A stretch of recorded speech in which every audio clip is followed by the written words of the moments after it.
Dr. Rao here. I hope you are having a good day so far. Uh, I was talking to uh, other people here on burnout and my solutions. I thought I'll reiterate and people may know what I do and how I am helping people who are burning out and seek my advice. First of all, I live that, and whatever I'm living, I do share with them. Uh, but there is a lot of burnout out there, not just physicians. It started with physicians, then I went to teachers, I went to um, anybody who is working with a lot of information and are not having time or energy or means to get into um, how to improve their resilience inside, and that's why they are kind of burning out because the constant demands, constant attacks on us and our inner self is really tearing people apart sometimes. You see, this culture of doing stuff all the time without really taking care of ourselves, the being there especially because um, people may eat erratically because they're working in different shifts. People may be not having enough time to relax and sleep and really prepare their systems for the work that they are doing and a lot of things like that, right? So the culture has done that and then has been doing that, and it's going to be worse because of the increased use of technology. We can use technology for our good things. Like I'm communicating with everybody because of this technology all over the world. I think my talks are heard and people communicate from Japan, Singapore, Germany, UK, uh, India, Canada, and also rest of the America here. So that's a good part of it. But then it can also feed us with a lot of things that we don't need, and we kind of get that all into our mind, and then it's like a dustbin, accumulate all the dust, all the dirt. Then it will be not working to its optimum. Okay, so we don't know how to take care of the body's needs. We don't know how to take care of our thinking process, emotions, and we don't know how to really be joyful in general life unless we are used to some stimulation, some movie or something. Otherwise, we cannot be with ourselves. All those things are leading to us not developing this resilience that we need in a dynamic, always changing, ever demanding lifestyle. Okay, you can look at it and you can say, do I need all this, or at the end of it, what I'm going to get?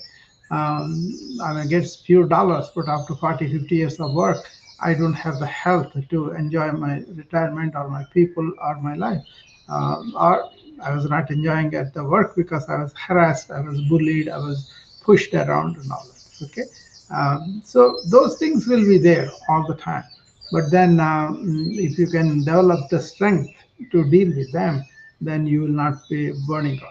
Basically, you get exhausted physically, mentally, emotionally, and you lose any penchant for the work that you want to do. You may not get the work that you like it either. You need the needs met. That's why you go and work something that you really don't cherish. And then there may be people who don't take care of you really. They may give you money, they may give you salary and some benefits and all that, but they don't attend to your inner needs, inner minds, peace and quiet and all that.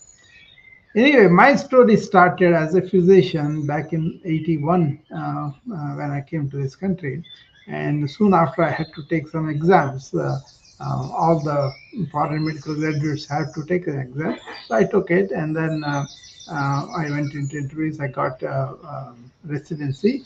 And then soon after I got into the residency, I was given a huge responsible position And I thought that was great, something like that. But then I didn't know I was not really ready for that kind of responsibility. So I was really feeling bad every day, even though I was trying to do good for the patients. People who are used to certain styles of taking it easy, not doing much work for the patients, and not even responding to the beepers. I had to, bring in a system where they will go and do their duties, right?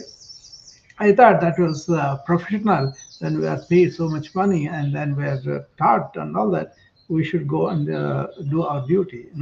That may be naive at the time, but then authorities and the people who are running the hospital, they appreciated that very much, and I was able to change the department completely.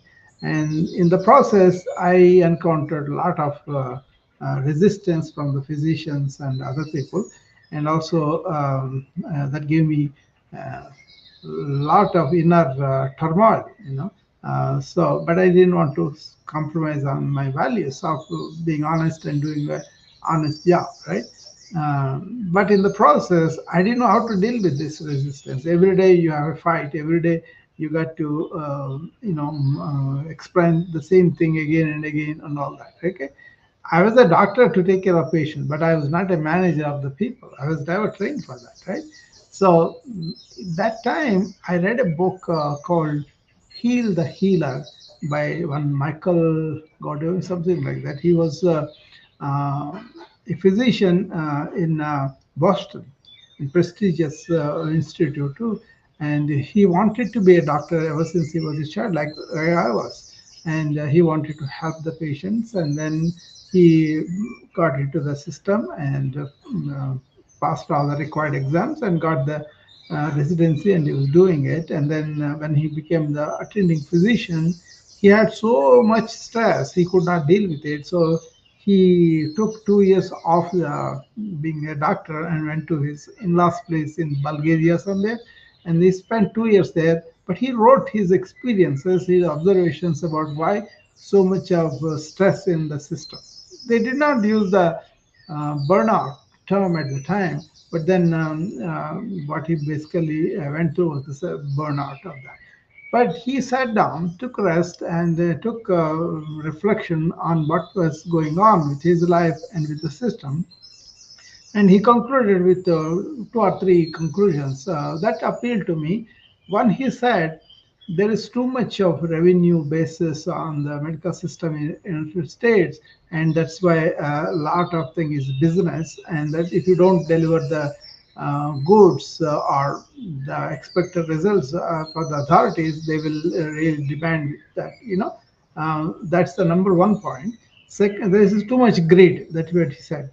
Second thing is, while going to the residencies, the physicians were dehumanized. So, not to feel much, not to really care, not to really improve the lot of the patient, rather to make money for the institution and be in the good books of the administration, things like that. So that he dehumanization consuming the physician, and that they are stressing out. Okay, that is true even now, right? And then he said people lost the spirit of service, and that's why physicians are losing that valuable feedback. When you really care for the patient and take care of their health in the long run, we feel better about ourselves. I agree totally with that. Um, but he didn't know how to really respond to day-to-day events, like our reacting mind and our feeling bad heart, and also our physical organisms breaking down. High blood pressure, headaches, lack of sleep, anxiety, all these things have come. And some people really committed suicide also at the time, but not that many. And also some people just left the field, right? And there's not that many either. But slowly it had been worsening. And as I became a full-fledged doctor and I established my own practice, I almost practiced about 40 some years. What I observed there was patients are not encouraged to promote their wellness, but then they're seen when they come to us with sickness, with illness, and then we kind of bandage that, we kind of treat a little bit, and then send them home to the same conditions, and then they get sick again. Okay, that was going on a lot, you know. So many people have families, many people have support systems that may help them, but then they don't have a support system that can be manufactured within ourselves. Our own mind, our own heart can be valuable tools for that. Okay, and I happened to start yoga in 1985 again, and so what happened was I started to do the physical yoga. There was a teacher I know who's called BKS Iyengar.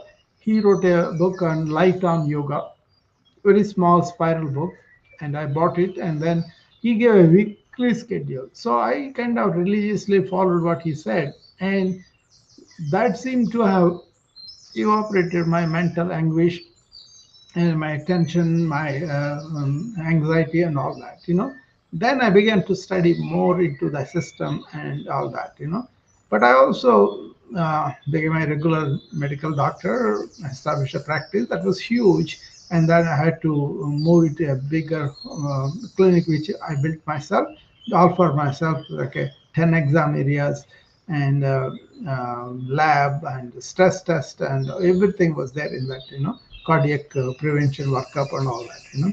We did well as a physician. We see thousands of patients, and I practiced my own practice from 2000, not 1985, I think 85. But I went to do residency of internal medicine, and then I came back in 90s, 95. That is when my son was born. A couple of months later, he was born in October. I came here in November to Iowa and joined a private practice. And then 1 year later, I broke with that practice and established my own practice.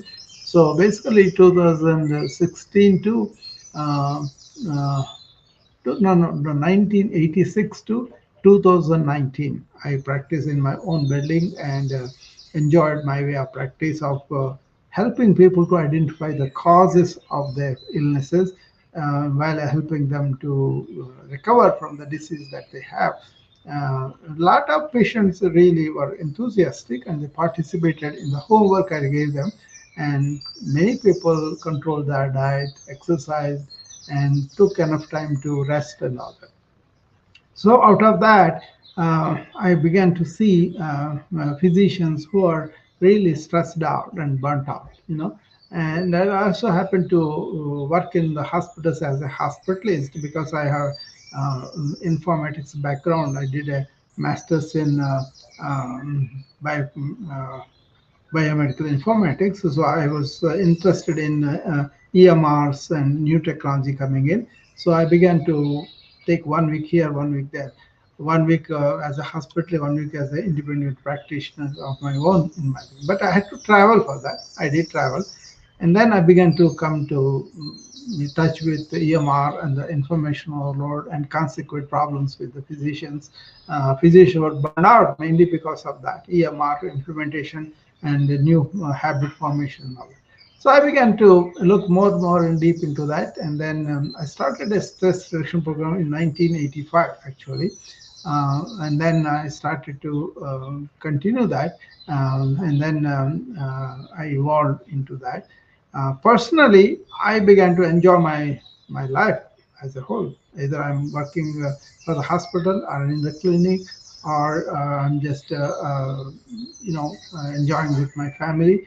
My wife unfortunately worked with me as a billing manager in my clinic, so we were always together, and we have been doing the same service ever since. And then later on, I formed an online company. It's called BA Pal, just for helping people to develop this inner resilience so that they can go out and then do whatever they do, or however their life is. They can enjoy their family and work better by fine tuning these things.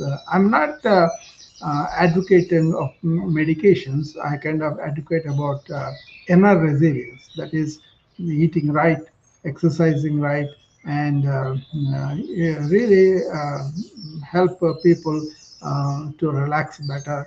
And to some people wanted to learn meditation, which I taught. Some people wanted to learn about breathing, I did. Or some people wanted to hold a yoga program, I did. But then I established what's called Wellness Club.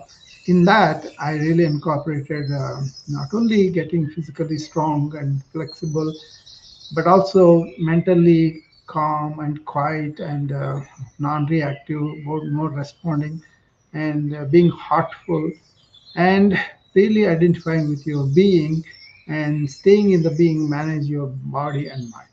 So that's the system I promote for burnout solutions, and it takes a long time to understand. It's like a long time to get into work, but then these are small but permanent changes that you do. Like, for example, you get up in the morning and then you be in the present. That's a small change, but you do it for the rest of the life. Okay, don't get on with your thinking process continuously. That is the one people are finding difficult because they allow the thoughts to come and then they sleep on the thoughts and they get up in the thoughts. They're always stuck in their own thoughts. They don't realize that you don't have to do it. You can use the thought as a good instrument, but give it a rest. Don't think all the time. Think only when you need. Otherwise, quiet. Be in the present. That's what I do. I stay in awareness. I use thought consciously, intentionally. After that, I end it and I go to sleep rested in my mind. Rested in my mind, rested in my body. So that is great with ancient systems of developing this inner fortitude of mind, strength of the mind. Okay, so I was doing all the work regarding that. I kind of recruited some physicians in the beginning, and then not recruited, they recruited me to help them with the burnout. That started more like a helpful service to my friends, right? And then more and more people began to bring me problems. I happened to be having some administrative experience also, so I knew contracts, I knew what goes on with politics and all that in the hospital. That helped them to resolve their own problems, and then they began to bring me their relationship problems. They began to bring me their own inner psychological problems and all that. Some people are clearly burnt out and they wanted to leave the profession, you know. But when I have talked to them, I worked with them, they were able to build up their own inner resilience system. And then, to some degree, to a higher degree, some people are very sincere, got it very quickly. Some people took on and off. That's okay. Everybody is at their different levels. That's okay. But then they found that very simple but important to follow, like getting up in the morning and being in the present. And then deep breathing. Whenever you have a chance, just do the deep breathing. I told them. My prescription was every 1 hour, 1 minute. You stop everything. You don't focus on anything. Just the breathing. Focus on the breathing and deep breath. 8 or 9 breaths. Okay. And they began to find that very useful, cutting them from that ongoing the thought network to silence and then staying in that. You slept better, you performed actions better because you are paying more attention, and at the end of the day your mind is free and then you are able to sleep well. So that system worked well. And also more and more complications come as you begin to practice because you are conditioned in a way that you didn't even know that it is influencing. First you have to understand I'm wired this way. I have to understand how to unwind that and then build up a new wiring system which I can do with my mind, you know. So that's also involved in my burnout solutions, you know. I really base on four pillars of wellness. First, wellness is vital nutrition. Make sure you are eating properly, you are eating at the time that is body demanding food, and also you have the contents that are right, you know, not junk food and all. It's a very complicated thing in eating. People get used to so many habits and then they cannot get rid of it. So it is not that easy, but you know, at least focus on getting the vital nutrition into you, especially doctors, because we have the routine such a way that we may not even have lunch break. I was several times I was eating and then people come and say, no, no, the patient come and I had to leave the food and go there, you know. So that kind of things happen. But if it becomes a chronic habit, the busier you become, the busier uh, you can lose eating right properly. So junk food and all those things go into there. So anyway, vital nutrition is something you have to pay complete attention to, and then change slowly. Then the next thing is you got to have optimal exercise every day. Especially most of the doctors are into 30s and 40s when they establish practice, and they may practice 20, 30 years or something like that, right? But then as the decades go on, people found work is increasing, but they don't have time to exercise. They don't, and they're sitting a lot because they have to dictate, they have to do all that. So optimal exercise is something I encourage. I try to teach people how to discover opportunities in their work routine, like opportunity to walk, go take stairs or stand, things like that. I kind of go through the routines and give them the opportunities that which they can follow.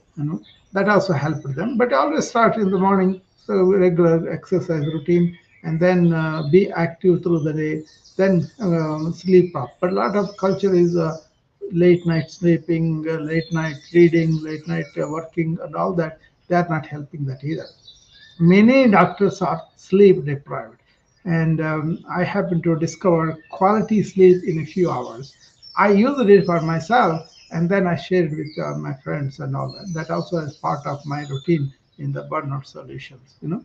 And finally, there is the importance of having silence in our mind periodically. Many people don't really realize that and give opportunity for the mind to be silent. So there the meditation, mindfulness, all these things come. But I found just being aware, not allowing whatever comes to me just take me along, but do things in a conscious manner and finish them and be silent again. So in effect, be silent all the time, but in between, bringing the mind to work. That may be difficult in the beginning, but then that's a possibility. But if people can do that. And then individual problems can be addressed by going deep into how they have come to develop this problem, what can be done, what can be realistically done. All those require time and energy. Those candidates I will take it on a 12-week program and then interview them personally and then help them, which is very satisfying to me because I'm helping another doctor or another nurse. Apart from that, IT professionals. And also, I teach what's called a servant leadership to the corporate leaders. They have a lot of challenges on their time. They have title, but they have so much work, especially now with all the information overload. There's so much work they have to do, and they have to go through a lot of stress. So I kind of help them too. Those three or four programs I have: the Wellness Club, the burnout coaching for the physician nurses, and stress reduction programs for the IT professionals, and also corporate wellness and servant leadership for the corporate leaders. Okay, but all this is underlying thing is how burnout has developed, how why it is continuing to grow, why it is so many programs are not really working. Many doctors I work with, they said they have taken hospital courses and other things. It's not a course just to be over. You've got to learn about yourself very deeply and understand where things went wrong, and then unlearn all that on a progressive manner. Meanwhile, lot of it is a very difficult thing. But once you get it, once you have developed this inner resilience, you can handle things in the hospital or clinic much better. Okay, that's what I do. That's what I share. Hi Jacob, how are you? Let me bring up Jacob.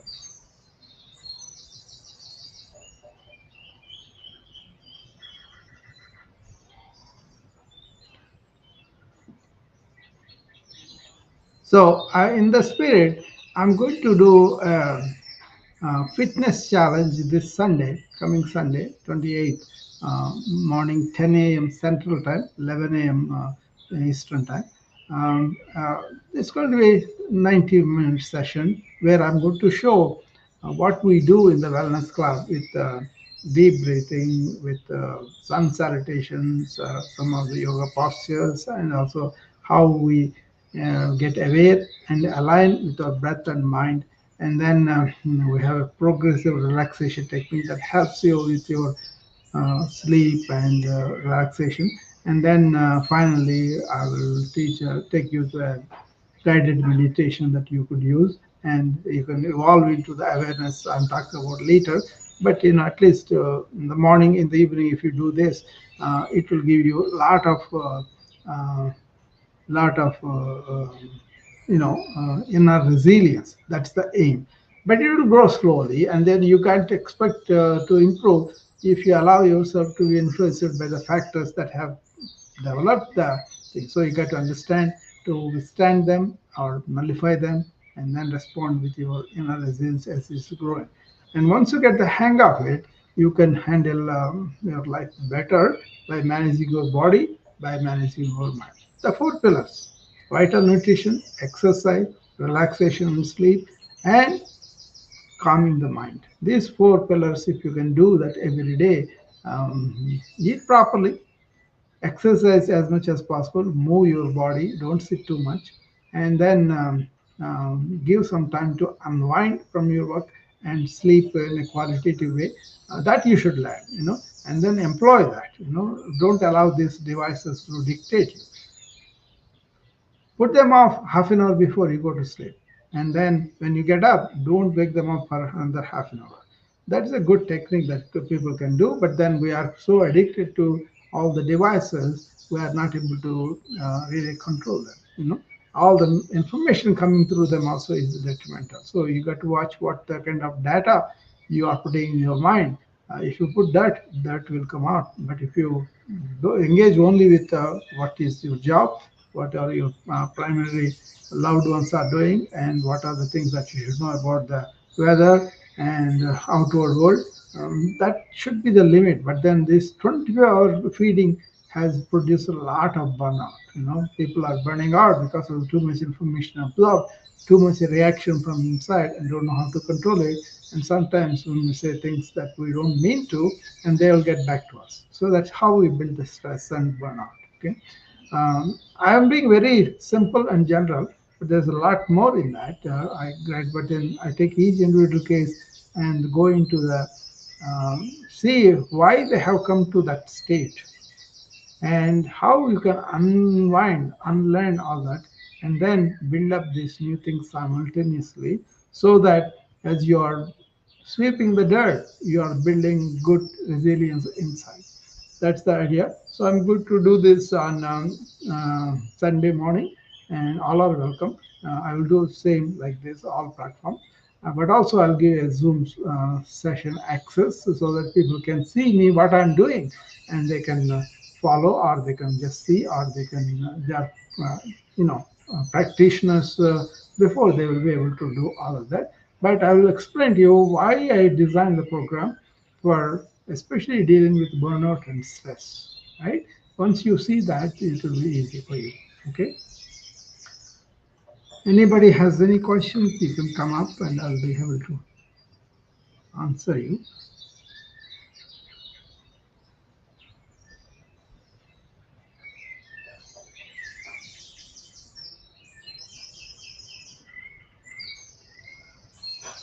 So I've been having this uh,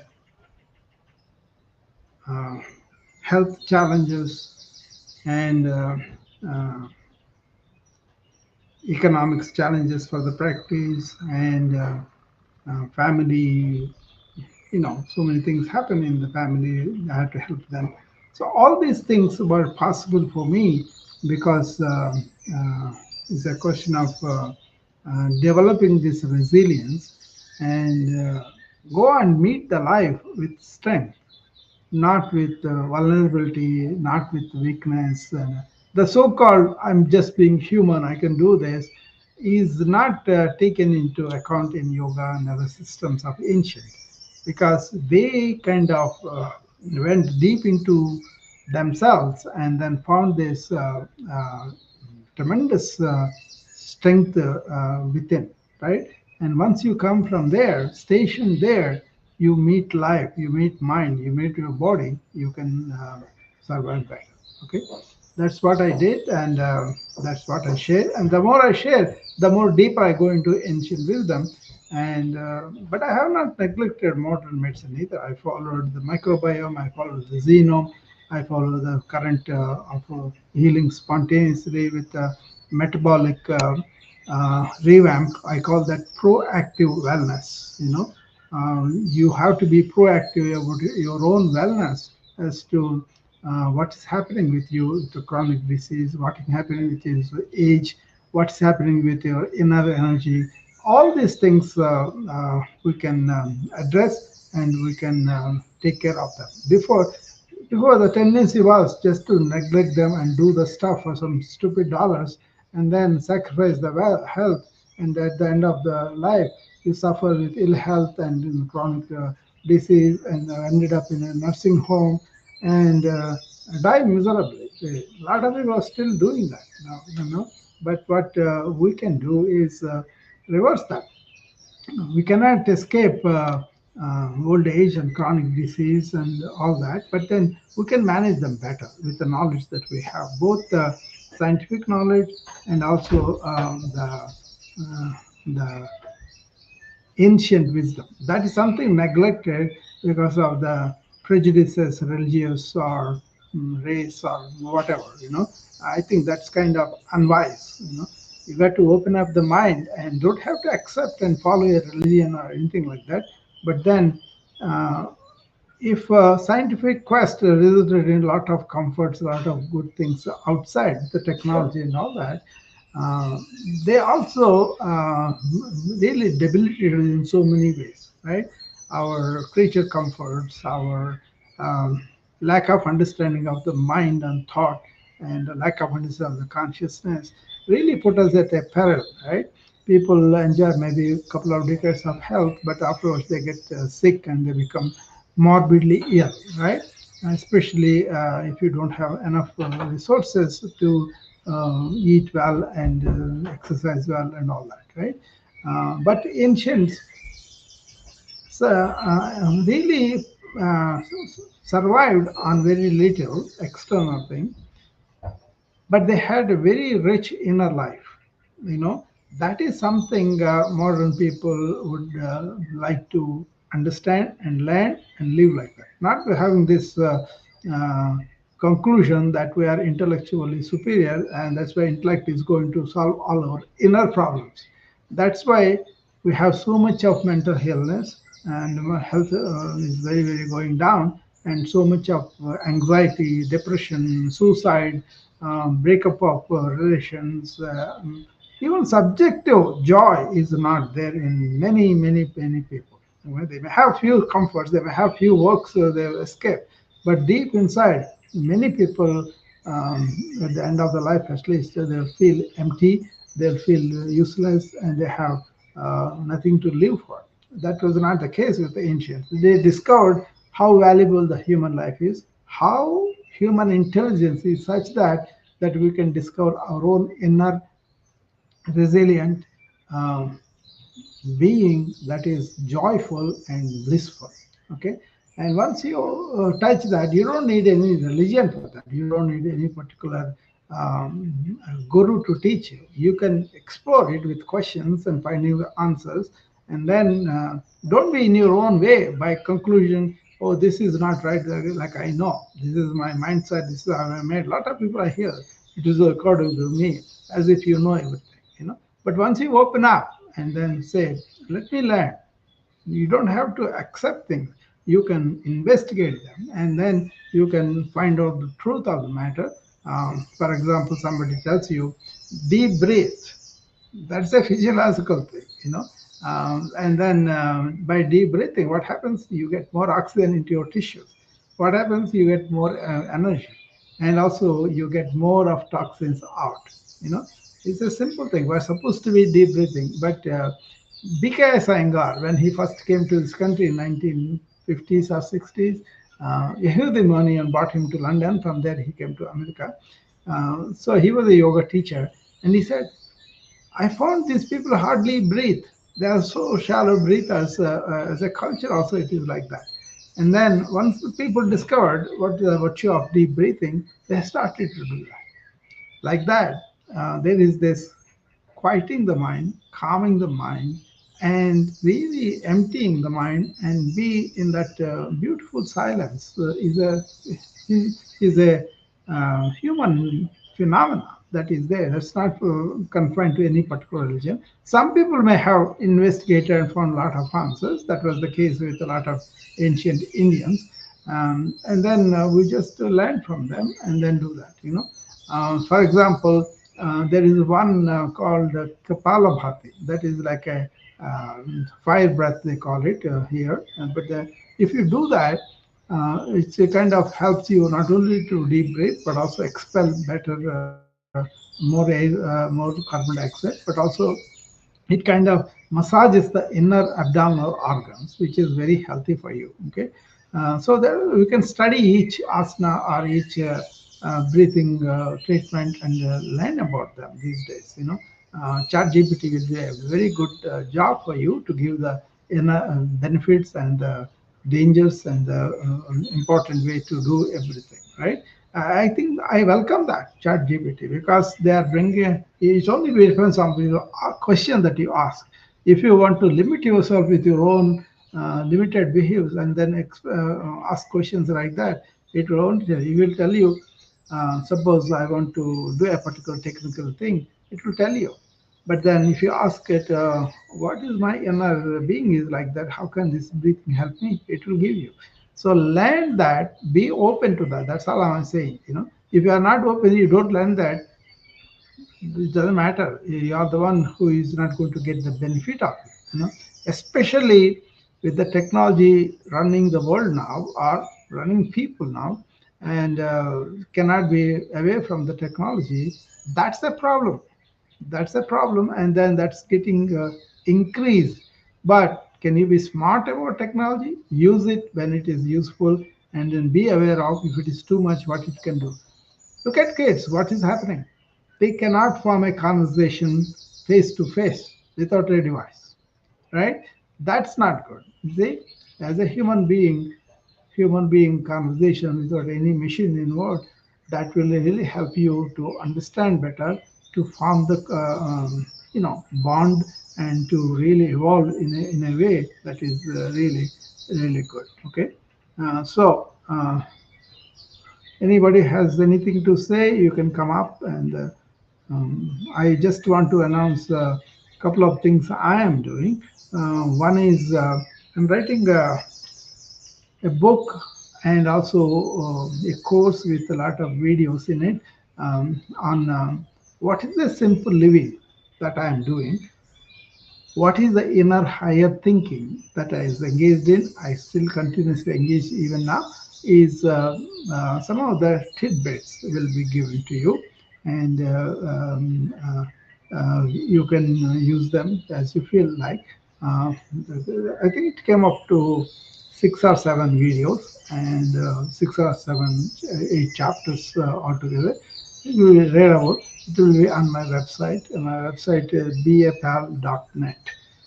So once you understand what is a simple life, I am putting myself accountable to that. Am I really being simple about my external things? Am I hoarding a lot of furniture? Am I really buying a few with intention? All those things I'm putting it there. And then also, what is the elevated thinking I engage in the morning? What is the contribution I want to make when I come to other people's rooms? And uh, is that elevating thinking or is that propaganda about something? Those kind of. I try to watch and not being a propaganda, but more like a educational, scientific truths that we can discover both in scientific quest and also inner quest of the ancients. I value that very much. That gave me peace, happiness, and enjoyment. Okay, so living in joy, in firm body, quiet mind, full of compassionate heart, and really knowing that we are all in one energy and relating to everybody at that level. Okay, but many people want to liberate me from their mind. They will never get it, what it is, But that's up to them, though. They have to. Okay, so hopefully that tells you what I'm doing. That's one thing I'm doing now. The other thing is I'm preparing for my Sunday uh, fitness challenge that I'm doing on Sunday morning at maybe 10 a.m. 10 a.m. Central. Okay, so okay. Jane is sent me a message. How you are doing? I'm doing well, Jane. So I'll answer to all those messages I received later, and be ready for that. That will be on Sunday morning, 10 a.m. Central. It will be in all platforms like this, but also there will be access to the Zoom. So whoever asks for that, they can get that. You can send an email to uh, D Kolusu, D like in David, Kolusu, KOLUSU, Kolusu at gmail.com. Send your request there, Gmail, and then your email address, and they will send you the Zoom invitation. And you can join with the demo if you wish to. Okay. Thank you, and I will see you again later. I will appear on seven people's talks just to contribute to that. I like those coaches; they are trying to help you to be well. So I'm just trying to add my own contribution to that. Thank you, and I'll see you again later. Bye bye.